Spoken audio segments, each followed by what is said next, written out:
Salut la bande de nazes. Je vous propose un jeu. Et oui, un jeu pour gagner une de mes cartes graphiques, la RTX 3080. Il vous suffit juste d'écrire sur cette carte. Vous vous inscrivez et après, on viendra vous chercher.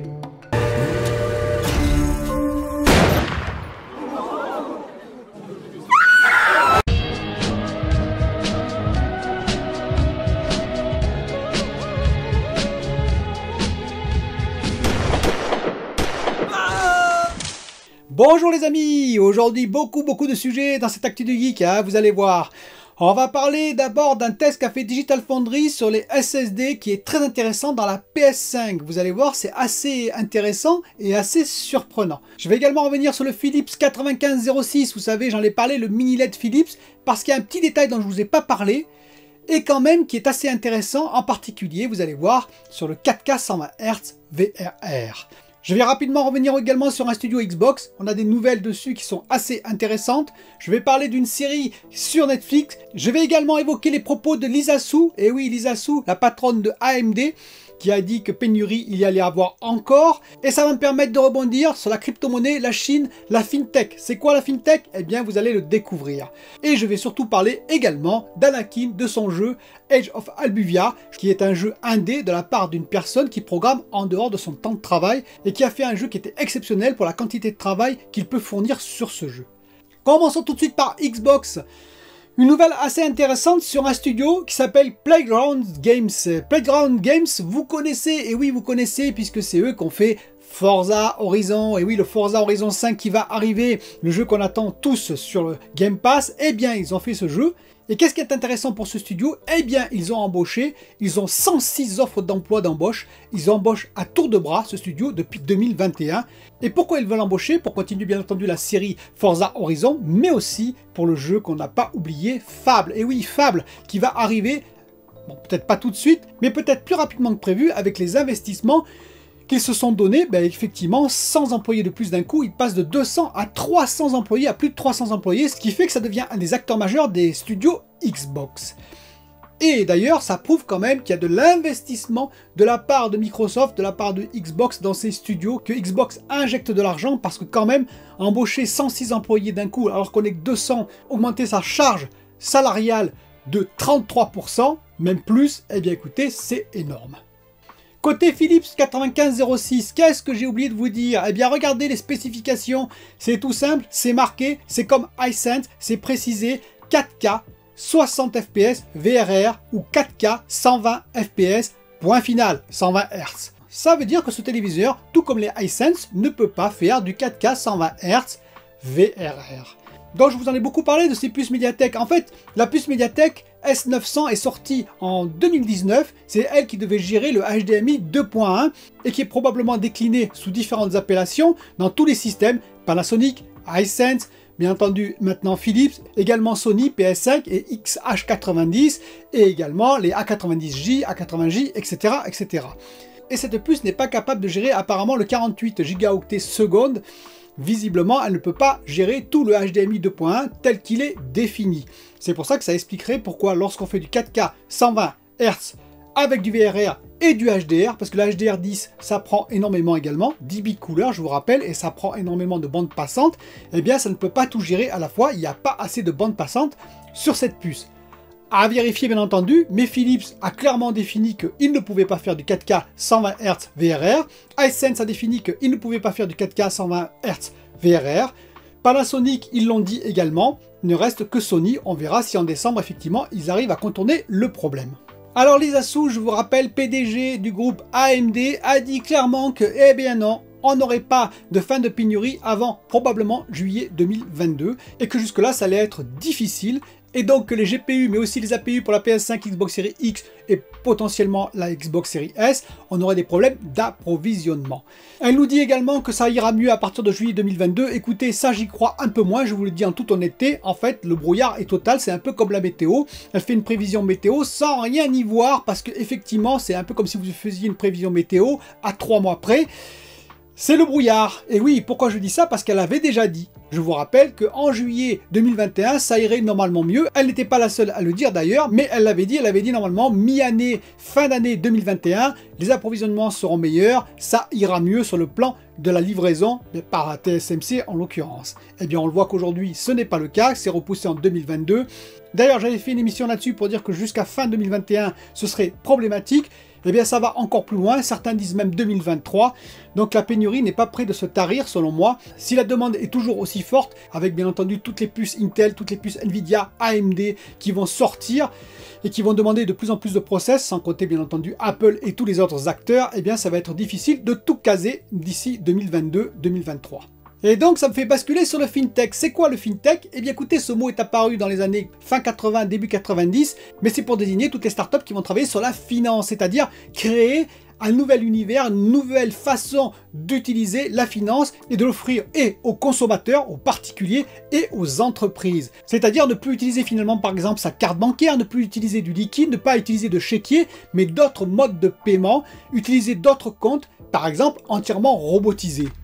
Service Cyberbank. Oui, je vous téléphone parce que j'ai un problème avec mon compte et il est vide, je comprends pas pourquoi. Veuillez entrer le code à 6 chiffres. Oui, donc je disais, mon compte est vide. Veuillez répéter la question, je n'ai pas compris. Non mais passez-moi quelqu'un quoi, mon compte est vide. Je n'ai pas compris la question. Oh mais oh, vous me répondez ou quoi là? Ainsi par exemple, il y a des créations de néobanques, et oui néobanques entièrement digitalisées, entièrement robotisées, c'est-à-dire sans aucun employé, sauf bien entendu quelques ingénieurs en informatique derrière, ce qui fait que vous n'avez plus de frais quasiment, de frais fixes comme vous connaissez, parce qu'il n'y a pas d'employés à payer ou quasiment pas d'employés à payer. Bien entendu, il vaut mieux que tout fonctionne car vous pouvez avoir d'autres risques et aucun interlocuteur à l'autre bout de la ligne. Mais pourquoi je parle des FinTech? Quel rapport avec les cartes graphiques finalement, vous allez me dire, avec les GPU? Eh bien, la crypto-monnaie, vous connaissez la crypto-monnaie en fait partie. Et oui, la crypto-monnaie est dans la FinTech parce qu'il y a des tas d'entreprises de start-up qui se sont lancées dans la crypto-monnaie. Ça n'est pas juste quelques mineurs dans un coin qui vont se lancer comme ça, faire de la crypto-monnaie. Non, il y a de véritables start-up qui offrent bien entendu des modes de paiement en crypto-monnaie. Et quel est l'acteur majeur qui utilise les FinTech? Eh bien, c'est la Chine. Et oui, la Chine, 1,4 milliard, je vous rappelle, d'habitants quand même. Sur ces 1,4 milliard d'habitants, il y a une proportion de plus en plus grande de personnes qui gagnent en pouvoir d'achat, qui vont donc utiliser des moyens de paiement. Et il faut savoir que la FinTech a littéralement explosé là-bas depuis 2015 à peu près. Et qu'en 2020, c'était le premier mode de paiement. C'est-à-dire qu'il y avait moins de cartes bancaires ou de paiement avec du liquide qu'avec des mobiles, par exemple, avec des services entièrement automatisés sous mobile. Tout le monde paye avec son mobile maintenant, achète avec son mobile, font même des crédits directement sur le mobile avec ce type d'entreprise. Et bien entendu, la Chine, elle voit ça d'un mauvais œil. Pourquoi? Eh bien parce que les banques traditionnelles, les banques d'État on va dire, eh bien elles étaient de moins en moins utilisées, ce qui plaît guère à la Chine, vous vous en doutez. Donc bien entendu, verrouillage sévère en 2020 sur les FinTech, et bien entendu la crypto-monnaie, comme vous avez compris. Ça a commencé en mai 2021, rappelez-vous, on a commencé à réduire tout ce qui était crypto-monnaie. En juin 2021, on a carrément interdit la production de crypto-monnaie sur le sol chinois, ce qui a fait écrouler d'ailleurs la crypto-monnaie de presque de moitié. Le Bitcoin a diminué de moitié, donc un coût quand même majeur pour le Bitcoin, parce qu'il y avait beaucoup de fermes qui étaient là-bas, de fermes de minage. Et donc à partir de juin-juillet, je vous rappelle, les prix des GPU, des cartes graphiques ont commencé à baisser. Rappelez-vous, et oui, elles baissaient doucement. On avait enfin une lueur d'espoir parce que les crypto-monnaies, effectivement, avaient diminué. Donc les mineurs diminuaient leur achat de nouvelles cartes graphiques. Moins de fermes de crypto-monnaies, donc bien entendu, des cartes disponibles de plus en plus, donc le prix qui commençait à baisser. Et là, la Chine interdit carrément toute transaction avec la crypto-monnaie. Vous vous dites, super, ça va nous permettre enfin d'obtenir des cartes graphiques. Eh bien non, parce que les mineurs, ils se sont déplacés, vous savez, ils sont un peu comme les oiseaux migrateurs, ils se sont déplacés dans d'autres pays, je vous ai déjà expliqué, comme le Liban par exemple, de façon à faire de la crypto-monnaie ailleurs qu'en Chine, là où ils sont acceptés. Et donc cette action a eu très peu d'incidence sur le cours de la crypto-monnaie, le Bitcoin a quasiment peu baissé, ce qui veut dire que la pénurie de cartes graphiques, de GPU, effectivement, va continuer encore longtemps. Venons-en à l'essai qu'a fait Digital Foundry, très intéressant. En fait, ils ont pris, puisqu'on peut mettre maintenant un SSD interne dans la PS5, ils ont décidé de façon assez intelligente de prendre un SSD 4 canaux, quand même, hein, je précise, il faut un 4 canaux comme SSD dans la PS5, mais de prendre un SSD qui n'est pas estampillé 5,5 gigaoctets secondes, vous savez, le minimum qu'il faut dans la PS5 pour égaler les résultats du SSD interne. Eh bien, ils ont pris un Western Digital, le SN750, qui lui tourne à 3,3 gigaoctets secondes et non pas 5,5 gigaoctets secondes. Et ils ont pris le SN850 qui lui tourne à 7,7 gigaoctets secondes, donc lui il est vraiment rapide.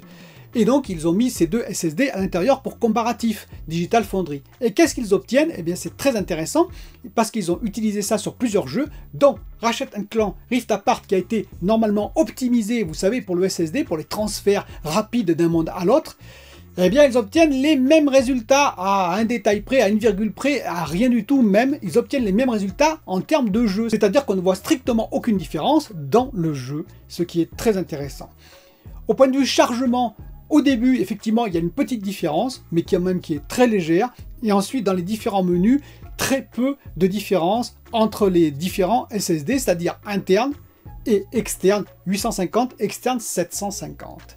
La seule différence notable qu'ils obtiennent, c'est effectivement lorsqu'ils vont transférer un jeu complet du SSD interne vers le SSD externe, 750 ou 850, où là, le 750 est beaucoup plus lent que le 850, ce qui paraît logique, sauf que Digital Foundry dit qu'il ne comprend pas les chiffres, car là, c'est vraiment très très long sur le 750. Ils ont fait d'autres essais sur d'autres jeux, où là, c'était un peu plus normalisé, bien qu'il y ait quand même une notable différence, ce qui est logique. Et en écriture, allez-vous me dire, c'est-à-dire transfert du SSD externe, enfin externe, interne à la PlayStation, mais externe vers le SSD interne de la PlayStation, et bien là apparemment c'est clampé par le firmware de la PS5, car ils ont obtenu exactement le même chiffre entre le Western Digital 850 et 750. Alors je voudrais tout de suite dire une chose, je ne vous conseille pas de mettre n'importe quel SSD dans la PS5. Pourquoi ils ont obtenu ces résultats ? Bien entendu, il faudra voir sur d'autres jeux, c'est-à-dire que peut-être qu'effectivement, Ratchet & Clank n'est pas encore totalement optimisé, ou les ressources demandées sont suffisamment faibles, entre guillemets, pour que le SN750 Western Digital les traite parfaitement. Peut-être que dans le futur, d'autres jeux beaucoup plus gourmands, en termes de volumétrie, poseront problème au SN750 par rapport au SN850 externe, exemple, ou d'autres SSD. De plus, le prix du SN750 Western Digital, écoutez, je l'ai trouvé effectivement à 150 €. Le 1 Teraoctet, on a des SSD bien plus performants qui ne sont pas loin de ce prix-là en promo. Donc, autant prendre un SSD estampillé PS5, c'est-à-dire qu'il a un taux de transfert suffisant, plus de 5,5 gigaoctets secondes, pour pouvoir fonctionner parfaitement avec la PS5, plutôt que de jouer aux apprentis sorciers. Mais c'est quand même assez intéressant, j'ai trouvé cet essai. Ça prouve que finalement, si vous avez quand même actuellement un SSD qui tourne à 3,3 gigaoctets secondes, ça pourrait marcher sur la plupart des jeux actuels. Avant de parler d'Anakin, et j'espère que vous resterez jusqu'au bout de la vidéo, je tenais à vous parler d'une série qui s'appelle Squid Game. C'est une série coréenne, et oui, une série coréenne, sud-coréenne,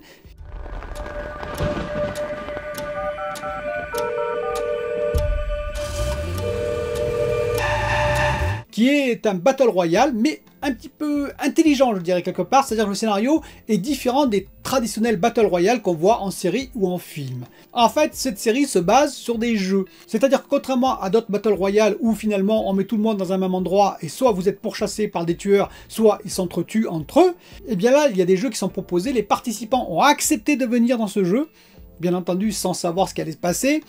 Et donc, finalement, vous allez voir tout le déroulé, et vous allez voir, c'est une série très noire, très sanglante. Ça, je vous préviens tout de suite, c'est violent et sanglant. Âme sensible, s'abstenir. Et alors, le défaut de cette série, c'est comme Kingdom, je vous en avais parlé, c'est une série coréenne, c'est-à-dire que les acteurs surjouent un peu, comme d'habitude.